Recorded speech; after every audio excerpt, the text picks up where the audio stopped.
Hello student, कैसे हो बेटा। तो देखिएगा बेटा, आज के इस वीडियो लेक्चर में हम एनटीए नीट पेपर सीरीज़ को आगे बढ़ाते हैं। तो उसके अंदर आज हम NTA NEET paper number 104 number वाले पेपर के अंदर ऑर्गेनिक केमिस्ट्री के सॉल्यूशन के बारे में डिस्कस करेंगे। ध्यान रखना, मैं हर क्वेश्चन का कॉन्सेप्ट भी उसके साथ एक्सप्लेन करूँगा, केवल आंसर ही नहीं, कॉन्सेप्ट भी हम उसके साथ एक्सप्लेन करेंगे। तो देखिएगा, आज के इस वीडियो लेक्चर का पहला क्वेश्चन क्या है। Arrange basicity of given compound in decreasing order. आपको जो कंपाउंड दे रखे हैं इनकी बेसिसिटी को डिक्रीजिंग ऑर्डर में अरेंज करना है। तो आपको देखो, फर्स्ट कंपाउंड जो दे रखा है वो पिरिडीन है, और पिरिडीन के अंदर नाइट्रोजन का जो लोन पेयर है वो sp2 पर है। ये आपका पाइपरडीन है, और वो भी कौन सा 3 डिग्री पाइपरडीन है, और ये आपका 2 डिग्री पाइपरडीन है। और आपका ये जो है वो पायरोल है, और पायरोल का जो लोन पेयर है वो डी लोकेलाइज होता है, और वैसे भी मैं बोलूँ तो ये एरोमेटिसिटी का पार्ट है। तो इसका मतलब इसका लोन पेयर अगर एरोमेटिसिटी का पार्ट है तो इसकी डोनर टेंडेंसी सबसे लीस्ट होगी, तो ये लीस्ट बेसिक भी होगा। अब आप देखो, यहाँ पर sp2 पर है तो इसकी भी डोनर टेंडेंसी लेस है, बट इसका लोन पेयर लोकेलाइज है। ये ध्यान रखना, इसका लोन पेयर क्या है बेटा, लोकेलाइज है। तो इसका मतलब सबसे लीस्ट ये होगा, उससे ज़्यादा बेसिक ये होगा। अब इन दोनों में देखो, इन दोनों के लोन पेयर लोकेलाइज भी हैं, और वो किसके साथ है, sp3 के साथ है और लोकेलाइज है। तो इसका मतलब इन दोनों की बेसिसिटी 2 और 3 की बेसिसिटी सबसे ज़्यादा होगी, उसके बाद में 1 की होगी, और उसके बाद में 4 की होगी। अब आप देखो, इन दोनों में किसकी ज़्यादा होगी, तो इन दोनों में यहाँ पर मिथाइल आ रहा है, मिथाइल का प्लस आई है, ये इसको इलेक्ट्रॉन देगा तो इस पर लोन पेयर बढ़ेगा, तो इसकी डोनर टेंडेंसी और भी ज़्यादा होगी। तो इसका मतलब 2 सबसे पहले होगा, 3 फिर 1 और फिर 4। तो ये इसका आंसर है। तो बताइएगा इसमें कौन सा मैच हो रहा है। 2 ये तो रॉन्ग हो गया, ये रॉन्ग है, ये भी रॉन्ग है। 2 3 1 4 डी इसका राइट आंसर होगा। आप चाहिए तो इसका स्क्रीनशॉट ले लीजिएगा। अब हम यहाँ से नेक्स्ट क्वेश्चन के बारे में डिस्कस करेंगे। तो देखिएगा बेटा, नेक्स्ट क्वेश्चन नंबर 8।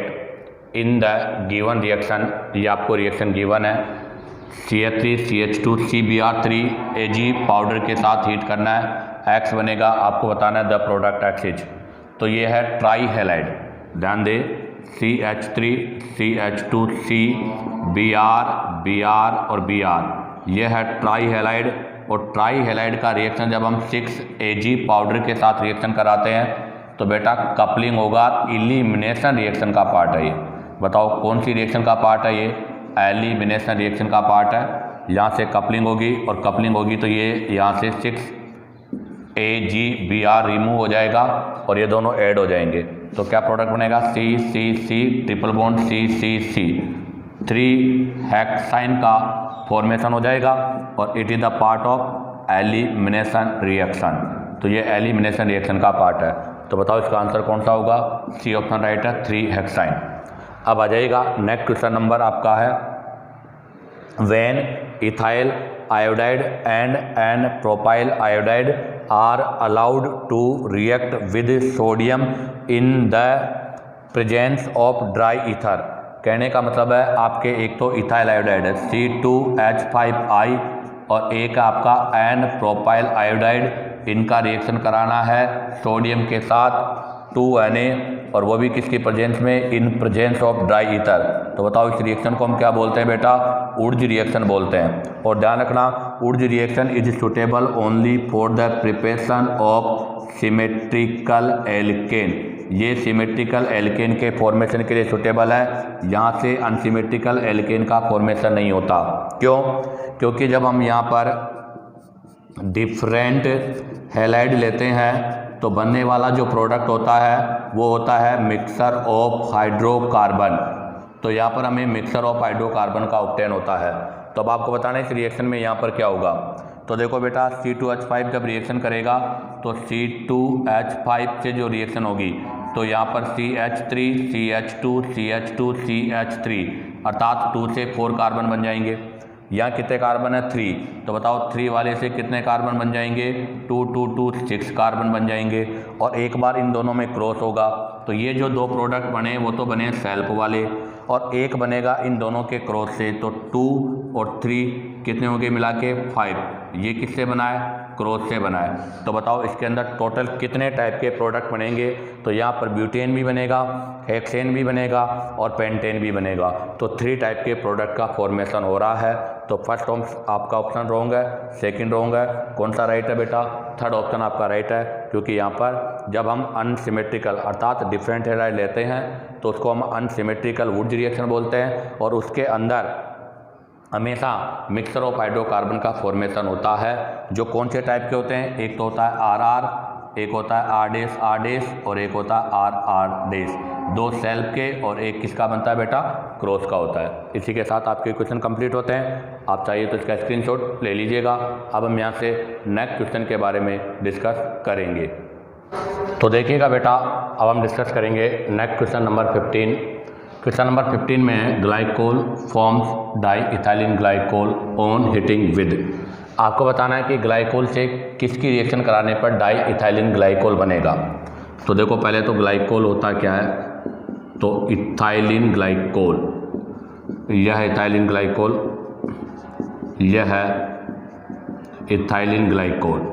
इनको हीट करेंगे तो इनको हीटिंग करेंगे हम H3PO4 फास्फोरिक एसिड के साथ, H3PO4 डिहाइड्रेटिंग एजेंट भी है ये। जब इसके साथ यहाँ से हीट करेंगे तो यहाँ से क्या होगा, वाटर मॉलिक्यूल्स रिमूव हो जाएगा, और वाटर मॉलिक्यूल के रिमूव होने से CH2OH और CH2OH इथाइलिन ग्लाइकोल का फॉर्मेशन हो जाएगा। तो इस क्वेश्चन का आंसर क्या होगा बेटा, डी। अब आता है क्वेश्चन नंबर 18।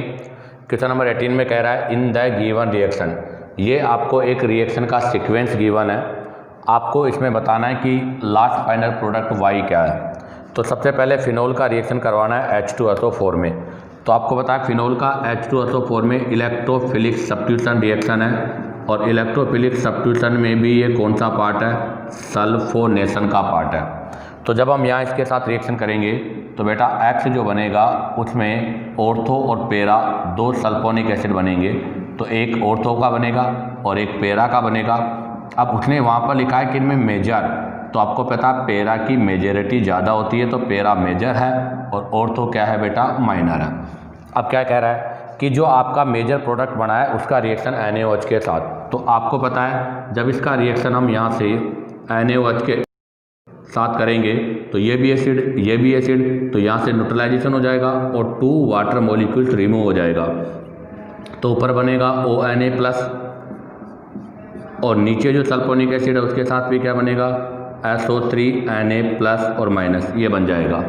और जब हम इसका यहाँ से अब हाइड्रोलाइसिस कर दें, हाइड्रोलाइसिस करके इसको हीट कर देंगे, तो हाइड्रोलाइसिस करने से दोनों ही आपके किस में कन्वर्ट हो जाएंगे, अल्कोहल में कन्वर्ट हो जाएंगे।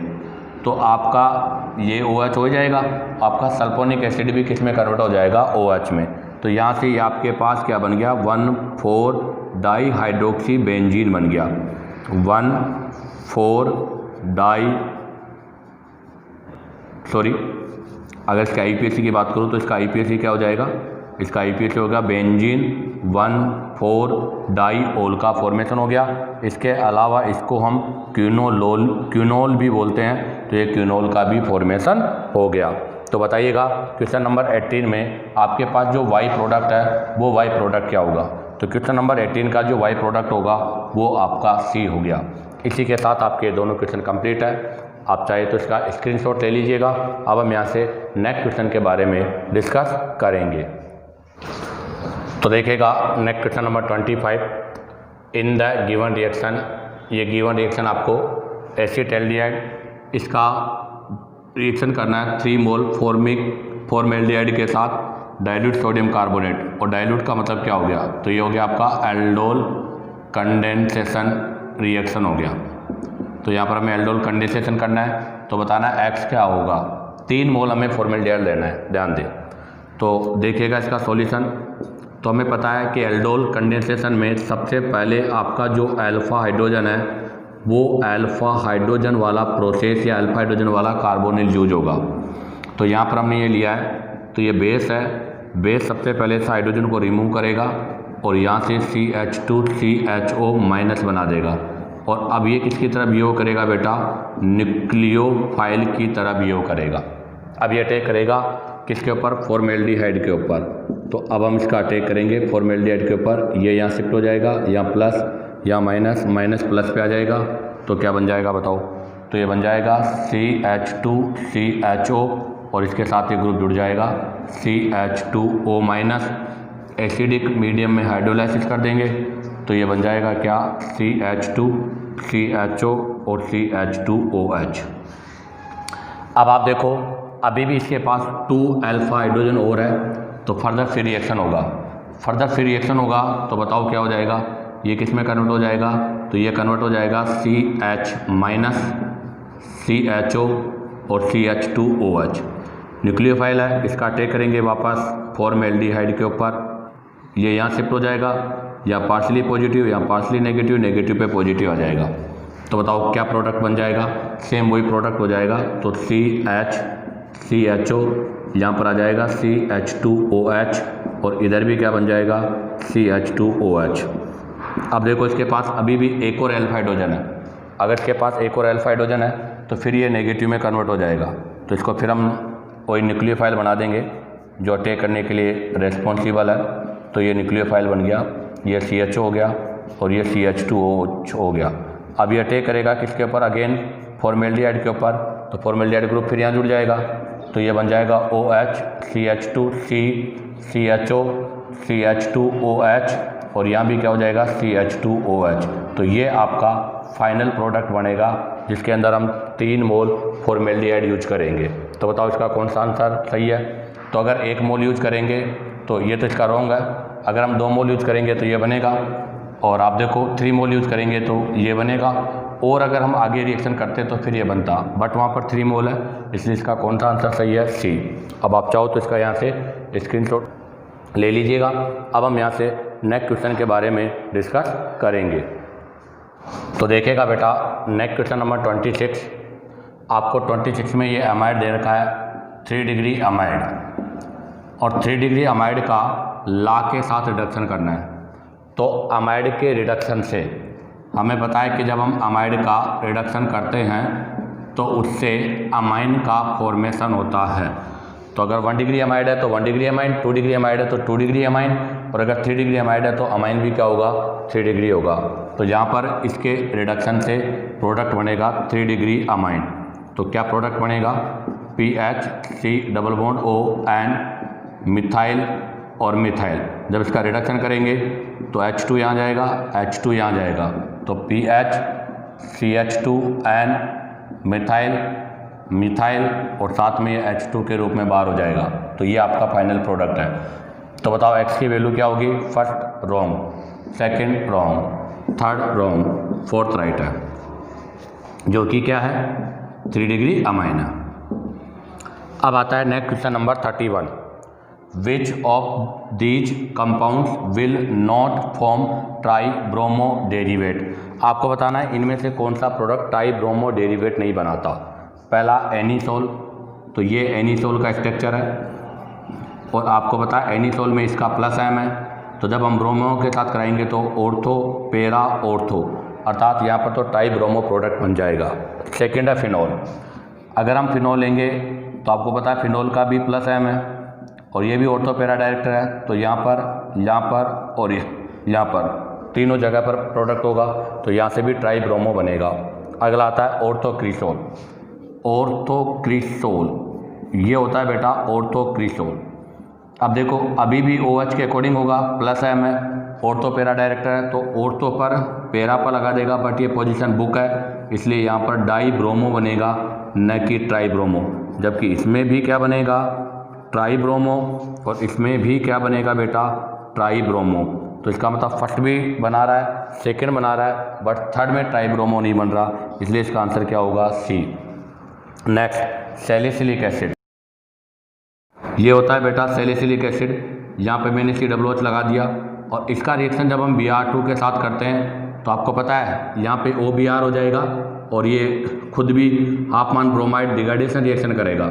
यहाँ पर इसकी प्रेजेंस में भी क्या हो जाएगा, हाफमान ब्रोमाइड डिग्रेडेशन रिएक्शन होगी जिससे यहाँ से CO2 बाहर हो जाएगी। तो यहाँ पर भी आपका OH, यहाँ COOH की जगह भी Br, यहाँ पर भी Br और यहाँ पर भी Br, तीनों जगह पर Br हो जाएगा। तो बताओ इस क्वेश्चन का आंसर कौन सा होगा? C। इसी के साथ आपके दोनों क्वेश्चन कंप्लीट होते हैं। आप इसका यहाँ से स्क्रीनशॉट ले लीजिएगा। अब हम यहाँ से नेक्स्ट क्वेश्चन के बारे में डिस्कस करेंगे। तो देखिएगा next question number 32, the reagent use in the preparation of aspirin from salicylic acid. आपको बताना है कि सैलिसिलिक एसिड से एस्प्रिन बनाने के लिए इनमें से कौन सा रिएजेंट हम यूज करते हैं। तो क्या होता है एस्प्रिन और सैलिसिलिक एसिड? तो ये होता है बेटा सैलिसिलिक एसिड, इसको बोलते हैं हम सैलिसिलिक एसिड। अब अगर सैलिसिलिक एसिड का रिएक्शन करवाना है तो किसके साथ करूँगा? तो इसका रिएक्शन करूँगा मैं एनाइडाइड के साथ। तो यहाँ से मैं एनाइडाइड ले रहा हूँ, ये एसिटिक एनहाइड्राइड, और वो भी किसकी प्रेजेंस में? In presence of acid concerted H2SO4। तो देखो जब यहाँ रिएक्शन होगा तो ये बॉन्ड यहाँ से ब्रेक होगा, इस पे नेगेटिव इस पे पॉजिटिव, ये इसको अपना H देगा और ये O यहाँ पर जाकर अटैच होगा। तो यहाँ से क्या बन जाएगा? OC डबल बॉन्ड OCH3 और यहाँ पर आपका COOH है। ये क्या हो गया बेटा? आपके एस्प्रिन का फॉर्मेशन हो गया। और आपका जो एस्प्रिन होता है वो हम एनाल्जेसिक के रूप में यूज करते हैं, और ये आपके नॉन नारकोटिक्स ड्रग्स में काम आती है, जो कि पेन रिलीफ है। क्या काम आती है बेटा? ये पेन रिलीफ है। और साथ में पेन रिलीफ के अलावा इसको हम एंटीपायरेटिक के रूप में भी यूज करते हैं, एंटीपायरेटिक ड्रग्स के रूप में यूज करते हैं। एंटीपायरेटिक्स का मतलब वो हो गया जो बुखार के अंदर काम में ली जाती है। तो बताइएगा इस क्वेश्चन का आंसर क्या होगा? A नहीं, B नहीं, C भी नहीं, क्या होगा? D। तो इस क्वेश्चन का आंसर क्या होगा बेटा? D। अब आप चाहो तो इसका स्क्रीनशॉट ले लीजिएगा। अब हम यहाँ से नेक्स्ट क्वेश्चन के बारे में डिस्कस करेंगे। तो देखिएगा बेटा next question number 38, which of the following set of statement regarding the SN1 reaction shown by alkyl halide is correctly here। आपको बताना है कि एल्किल हैलाइड SN1 रिएक्शन करता है, तो उस SN1 के केस में इनमें से कौन सा स्टेटमेंट राइट है, करेक्ट है? तो सुनना पहला, the SN1 reaction on chiral starting material, बिल्कुल राइट। अगर आपका स्टार्टिंग मटेरियल क्रेल है end up with racemization of the product, बिल्कुल राइट। अगर हमारा जो रिएक्टेंट है, जैसे मैंने ये रिएक्टेंट लिया है, इस पर ये R1 है, इस पर ये R2 है, इस पर R3 है, X है, और अगर मैं इसका न्यूक्लियोफिलिक सब्स्टिट्यूशन रिएक्शन कराता हूँ, क्रेल सेंटर का है, तो यहाँ पर हमारे पास जो प्रोडक्ट बनता है वो बनेगा पेयर ऑफ एनियोमर्स, अर्थात रेसेमिक मिक्सर बनेगा, इससे इसको रेसेमाइजेशन बोलते हैं। तो आपका फर्स्ट स्टेटमेंट राइट है। Number 2, the more stable carbocation intermediate the faster SN1, बिल्कुल बेटा ये भी राइट है, क्योंकि SN1 रिएक्शन जब हम कराते हैं तो जब यहाँ से न्यूक्लियोफिलिक सब्स्टिट्यूशन होगा तो यहाँ से लीविंग ग्रुप हटेगा, इंटरमीडिएट कैटाइन बनेगा, इस पर आपका न्यूक्लियोफाइल अटैक करेगा और RNU बनेगा। तो आपको पता है इंटरमीडिएट कार्बोकेटाइन है, और आपको पता है कार्बोकेटाइन जितना बेटर स्टेबल होता है रेट ऑफ रिएक्शन भी उतना ही फास्ट होता है। तो आपका सेकेंड भी राइट है। Number 3, the added nucleophile play no kinetic role in SN1 reaction, बिल्कुल राइट बेटा ये भी राइट है। क्यों? क्योंकि आपको पता है कि rate of SN1, rate of reaction of SN1 जो होता है is directly proportional to only substrate की पावर 1, आपका जो रिएजेंट होता है उसकी पावर 0, अर्थात इस पर डिपेंड नहीं करता, तभी तो इसको हम क्या बोलते हैं? फर्स्ट ऑर्डर और यूनिमोलिकुलर। तो आपका थर्ड भी राइट है।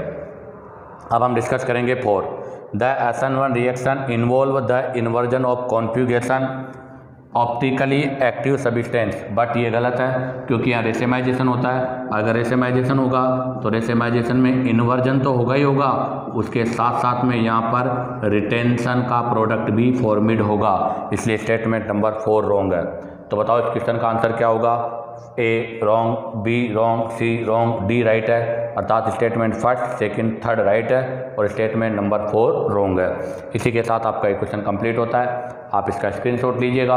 अब हम यहाँ से नेक्स्ट क्वेश्चन के बारे में डिस्कस करेंगे। तो देखिएगा बेटा next question number 41। In the given reaction आपको ग्लिसरॉल गिवन है और ग्लिसरॉल का ब्रोमीन वाटर के साथ रिएक्शन करना है। तो ब्रोमीन वाटर यहाँ पर ऑक्सीडाइजिंग एजेंट है। तो देखो क्या होगा, CH2OH, CHOH और CH2OH। इसका ऑक्सीडेशन होगा ब्रोमीन वाटर की प्रेजेंस में। ये 1 डिग्री अल्कोहल है, ये 2 डिग्री अल्कोहल है। तो हमें पता है कि 1 डिग्री अल्कोहल से तो क्या बनेगा, एल्डिहाइड। तो 1 डिग्री अल्कोहल से तो एल्डिहाइड बन जाएगा और 2 डिग्री अल्कोहल से कीटोन बन जाएगा और ये कीटोन बन गया। तो A ये हो गया, B ये हो गया। अब इनका रिएक्शन कराना है डाइल्यूट NaOH के साथ। आपको पता है अगर डाइल्यूट NaOH के साथ रिएक्शन करेंगे तो क्या होगा, तो डाइल्यूट NaOH के साथ रिएक्शन करेंगे तो यहाँ पर होगा एल्डोल रिएक्शन। क्या होगा, एल्डोल रिएक्शन होगा।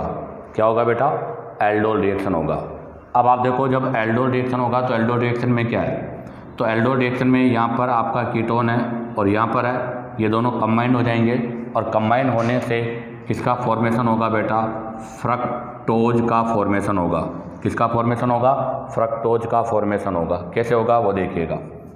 ये तो CH2OH रहेगा, C डबल बॉन्ड O रहेगा, यहाँ पर भी आपका CHOH हो जाएगा, फिर वही CHOH हो जाएगा, फिर अगेन CHOH हो जाएगा और लास्ट वाला CH2OH हो जाएगा। क्योंकि यहाँ से ये ग्रुप आपका जो है वो CHOH में कन्वर्ट हो जाएगा। तो बताओ इस क्वेश्चन का आंसर क्या होगा, क्योंकि हमने यहाँ पूछा था कि X इज, तो इस क्वेश्चन का आंसर होगा X fructose, C option right है। तो अब आप चाहो तो इसका स्क्रीनशॉट ले लीजिएगा। अब हम यहाँ से नेक्स्ट क्वेश्चन के बारे में डिस्कस करेंगे। तो देखिएगा बेटा next question number 44। Arrange given dibasic acid in decreasing order of acidic strength. आपको यहाँ कुछ डाई बेसिक एसिड दे रखे हैं, इनको एसिडिक ऑर्डर के डिक्रीजिंग ऑर्डर में लिखना है। तो ये सब डाई बेसिक है। तो देखो C double bond O, C double bond OH, इसको तो बोलते हैं ऑक्जेलिक एसिड। तो देखो वापस मैंने आपसे कहा था, वापस के आगे कॉमन नेम हमें याद होने चाहिए। ऑक्जेलिक एसिड और ऑक्जेलिक एसिड के बाद क्या आ जाएगा, मैलोनिक एसिड। ऑक्जेलिक हो गया, मैलोनिक हो गया। अब मैलोनिक के बाद में ये आपका हो जाएगा सक्सेनिक एसिड। तो ऑक्जेलिक, मैलोनिक, सक्सेनिक, सक्सेनिक के बाद में ग्लूटेरिक और ग्लूटेरिक के बाद में एडेपिक एसिड।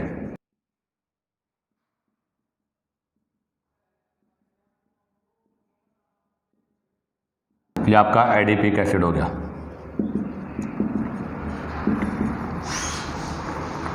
अब आप देखो इनका हमें यहाँ पर एसिडिक स्ट्रेंथ, तो पहले Ka1 की बात करते हैं। तो आपको पता है एक एसिड का दूसरे एसिड पर -I लग रहा है, यहाँ पर भी एक एसिड का दूसरे एसिड पे -I लग रहा है, यहाँ भी एक का दूसरे पर -I लग रहा है और यहाँ पर भी एक का दूसरे पर -I लग रहा है। बट डिस्टेंस इंक्रीज होने से यहाँ पर -I सबसे कम है और यहाँ पर -I सबसे ज़्यादा है। तो बताओ इनके Ka1 में अगर मैं बात करूँ तो इनका Ka1 सबसे ज़्यादा ऑक्जेलिक, फिर मेलोनिक, फिर सक्सेनिक और सबसे लास्ट में एडेपिक का होगा। या मैं इनके कॉन्जुगेटेड बेस बनाकर भी कर दूं, तो देखो इसका कॉन्जुगेटेड बेस बनाएंगे तो ये हो जाएगा C डबल बॉन्ड O- और यहाँ पर आएगा C डबल बॉन्ड OH। इनके बीच में यहाँ पर इंट्रामोलिकुलर हाइड्रोजन बॉन्डिंग हो जाएगी, इंट्रामोलिकुलर हाइड्रोजन बॉन्ड हो जाएगा, इसलिए इसकी स्टेबिलिटी ज़्यादा हो जाएगी। जबकि यहाँ पर हाइड्रोजन बॉन्ड का फॉर्मेशन नहीं होगा, इसलिए ये कॉन्जुगेटेड बेस आपका लेस स्टेबल होगा। नो हाइड्रोजन बॉन्ड, अगर हाइड्रोजन बॉन्ड नहीं होगा तो ये लेस स्टेबल कॉन्जुगेटेड बेस है, और अगर लेस स्टेबल कॉन्जुगेटेड बेस है तो लेस एसिडिक होगा। अब ये तो हो गया K1। अगर मैं चाहूँ इनका Ka2, अब ये एक और H है उसको निकालना चाहता हूँ, तो बेटा अब आपका एसिडिक स्ट्रेंथ का ऑर्डर चेंज हो जाएगा। ऐसा क्यों? क्योंकि आप देखो इसके अंदर ये वाला हाइड्रोजन किसके इंक्लूड हो गया, बॉन्ड में। अगर ये हाइड्रोजन बॉन्ड में इंक्लूड हो गया तो फ्री नहीं है, तो यहाँ बोलेंगे here no free hydrogen ion. जबकि वहाँ पर फ्री है, वो बॉन्ड में इंक्लूड भी नहीं हो रहा, इसलिए इसकी एसिडिक स्ट्रेंथ ज़्यादा होगी और इसकी एसिडिक स्ट्रेंथ कम होगी। तो ध्यान रखना, डाइबेसिक एसिड में फर्स्ट एसिडिक स्ट्रेंथ Ka1 और Ka2 एक दूसरे के अपोजिट होते हैं। और आपको ये भी पता होना चाहिए कि जो आपकी एसिडिक स्ट्रेंथ होती है वो डायरेक्टली प्रोपोर्शनल H+ होती है, तो वो डायरेक्टली प्रोपोर्शनल Ka भी होती है, अर्थात acid dissociation constant acidic strength के डायरेक्टली प्रोपोर्शनल है। तो बताओ इस क्वेश्चन का आंसर क्या होगा। तो इनमें सबसे ज़्यादा एसिड होगा ऑक्जेलिक फर्स्ट, तो आपके दोनों आंसर रॉन्ग है। अब आइएगा ऑक्जेलिक, ऑक्जेलिक के बाद में आएगा मेलोनिक 3 नंबर का, तो फर्स्ट हो गया। तो सबसे ज़्यादा ऑक्जेलिक, फिर मेलोनिक, फिर सक्सेनिक और सबके लास्ट में कौन सा होगा, एडेपिक। तो बताइएगा इस क्वेश्चन का करेक्ट आंसर कौन सा होगा, फर्स्ट। इसी के साथ आपका क्वेश्चन कंप्लीट होता है। अब हम यहाँ से नेक्स्ट क्वेश्चन के बारे में डिस्कस करेंगे। तो देखिएगा next question number 45। In the given reaction, आपको ये रिएक्शन गिवन है साइनाइड, RmGx के साथ रिएक्शन करके हाइड्रोलाइसिस करना है, X बनेगा, आपको बताना है X क्या होगा। तो सिंपल सी बात है, साइनाइड से हमेशा कीटोन का फॉर्मेशन होता है, तो आंसर तो B होगा। कैसे, RC ट्रिपल बॉन्ड N, इस पर रिएक्शन करेंगे हम RmGx किर्गिना रिएजेंट, माइनस यहाँ पे शिफ्ट होगा माइनस प्लस ये यहाँ पे आ जाएगा। तो बताओ क्या बनेगा, RCR डबल बॉन्ड NMGX। अब इसका हाइड्रोलाइसिस कर देंगे, तो यहाँ से इसका हाइड्रोलाइसिस होगा OH2, क्या होगा OH2, फिर 1 मोल और लेंगे 2 मोल के साथ, फिर HOH, इस तरह से इसका हाइड्रोलाइसिस होगा।